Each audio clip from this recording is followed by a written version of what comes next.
Okey, Assalamualaikum semua. Selamat datang ke channel Ikmal Putra. So, hari ni aku nak cerita sikit macam mana kita nak masuk gear N. Gear N ni gear P. Gear N. Ni P kan. Kalau kita ni atas, dia reverse, tekan bawah, dia D.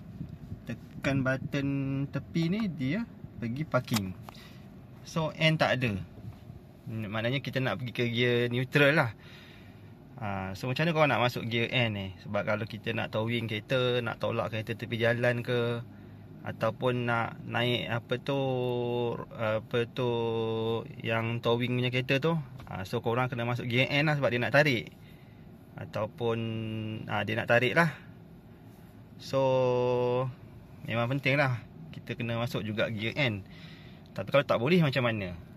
So aku nak tunjuk kat korang hari ni macam mana kita nak masuk gear N ataupun gear neutral. So bila kita masuk gear neutral ni, kenderaan kita ni boleh kita tolak je lah. Maknanya kalau ada orang belakang nak belakang kereta, kita boleh tolak kereta tu, dia akan berjalan.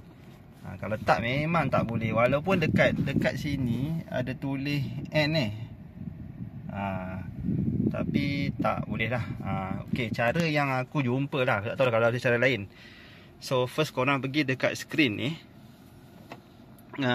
pergi dekat menu ni, pergi vehicle setting.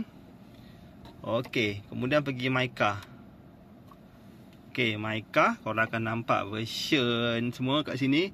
Korang pergi ke service and maintenance. Okey, dekat sini korang nampak tak ni ada trailer mode. Untuk naik flatbed trailer ni lah. Maknanya kalau kereta korang rosak nak naik atas ni, memang korang kena tukar N ni. So kita kena tekan on ni. Nak tekan on ni, korang kena tekan brake. Tekan brake. Okey, tekan brake baru dia naik. Betul aku tekan, baru dia nyala. Okey, korang okey jap aku masuk balik. Okey, tekan brake. Korang tengok, masuklah gear N kat sini. So bolehlah kenderaan ni ditolak. Untuk naik ni lah, towing ke apa ke, ataupun korang nak pergi car wash yang auto tu, kan dia suruh masuk N kan, yang masuk dekat car wash yang macam ada yang auto yang pusing-pusing tu kan. Dia akan masuk satu tempat basuh tu, dia akan basuh lah. So kita punya tayar tu kena dekat dia punya pedal tu, dia akan tarik kereta kita. So kena masuk gear N lah. Ini adalah cara dia untuk masuk gear N. Nampak ni gear N So korang tekan brake apa, dia akan release lah. So nak disablekan balik dekat sini. So dia akan terus pergi P.